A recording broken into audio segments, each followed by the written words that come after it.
अस्सलाम वालेकुम, मैं हूं अरबाब जहांगीर। आप देख रहे हैं मेरे यूट्यूब चैनल। और परसों होने वाले सेनेट के इजलास में पीएमडीसी बिल पेश नहीं होने जा रहा। उसका पॉइंट ऑफ ऑर्डर जब गुज़िश्ता रोज़ सामने आया तो फौरी तौर पर सेनेटर से मैंने रब्ता किया। उस वक्त बैरमन तंगी साहब ने कोई खातिर ख्वाह जवाब नहीं दिया था। सेनेटर पलवा शाह खान साहिबा से रब्ता नहीं हो सका था। तो गुज़िश्ता रात जो वीडियो मैंने अपलोड की थी उसमें मैंने आपको कहा था कि सुबह होगी तो मैं इंशाल्लाह इन तमाम सेनेटर्स से रब्ता करूँगा। आज सुबह सलीम मांडवी वाला साहब से मैंने रब्ता किया तो उनका कॉन्टैक्ट नंबर ऑफ जा रहा है।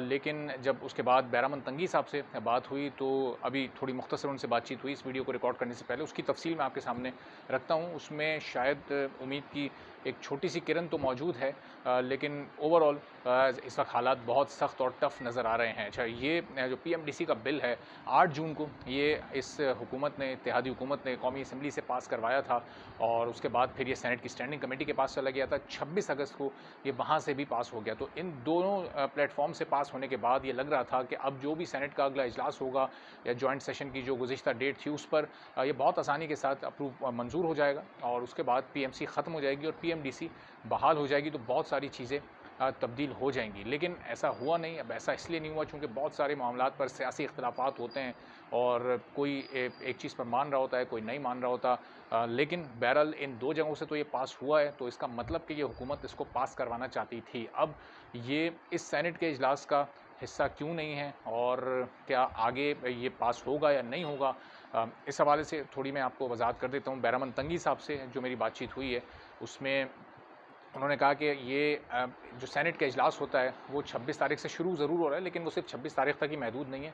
वो मंगल, बुध और उससे एक आध दिन आगे तक भी जारी रह सकता है, जब तक इजलास को बाकायदा ऐलान करके मुलतवी नहीं किया जाता है, जब तक तमाम कानून साजी जो कि उसमें होती है वो नहीं मुकम्मल हो जाती, उस वक्त तक सेनेट का इजलास ख़त्म नहीं होता। तो उन्होंने कहा कि पीर के एजेंडे में तो ये शामिल नहीं है।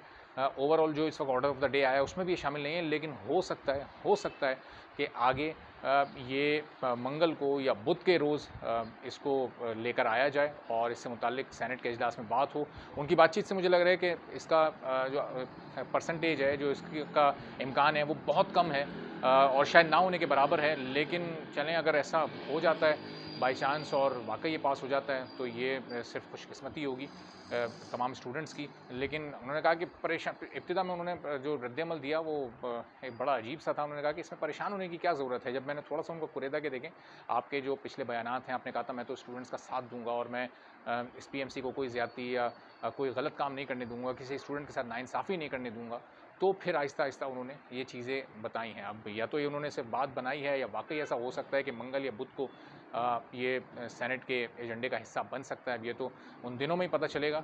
बहरहाल इस वक्त अगर आप लोग ज़ाहिर है इसको एजेंडे में शामिल करवाना चाहते हैं तो सोशल मीडिया का प्लेटफॉर्म बड़ा ज़बरदस्त प्लेटफॉर्म है, जहाँ पर ये तमाम सियासतदान भी होते हैं, जहाँ पर तमाम हुक्मरान और अपोजिशन की जमातें भी होती हैं। तो उसमें ट्रेंड चलाएँ।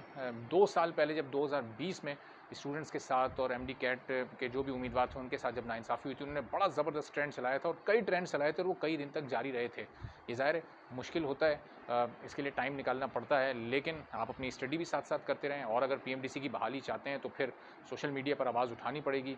इन ज़ाहिर है अगर ये इजलास इस वक्त जो हो रहा है परसों से जिसका आगाज़ होगा, अगर वो ये चाहे 2 रोज़ पर मुश्तमिल हो या 3 रोज़ पर मुश्तमिल हो, अगर ये एक बार निकल गया तो फिर उसके बाद जॉइंट सेशन तक हमें इंतज़ार करना पड़ेगा, जो कि 20 अक्टूबर तक है। और उस वक्त तक बहुत सारे ऐलानात शायद पीएमसी अपने प्लेटफॉर्म से कर चुका होगा। उस वक्त तक एमडी कैट की डेट भी अनाउंस हो चुकी होगी। तो अब सिचुएशन आगे जाकर किस तरह चेंज होती भी है या नहीं होती है, फिर ऐसे ही चलती रहती है, आने वाले दिनों में इससे आपको भी आगाह करते रहेंगे। और नम्स के हवाले से मुझे पता है बहुत सारे लोग पूछ रहे हैं, लेकिन ये जो एमडी कैट वाला इशू चल रहा था, जो पीएमसी पीएमडीसी वाला इशू चल रहा था, इसकी वजह से ज़रा नम्स से मुताल्लिक बातचीत नहीं हो पा रही थी। तो आने वाली वीडियोज़ में नम्स के टेस्ट से मुताल्लिक भी आपको अपडेट करेंगे। अभी तक वो अपनी डेट पर मौजूद है, अभी तक वो डिले नहीं हुआ। तो मज़ीद उसकी क्या अपडेट्स हैं आपको इंशाल्लाह मैं इन्फॉर्म करूँगा। चैनल सब्सक्राइब नहीं कर सकें तो बराए मेहरबानी सब्सक्राइब कर लें ताकि वीडियोज़ आप तक बर वक्त पहुँच सकें। इजाज़त दीजिए, अल्लाह हाफ़िज़।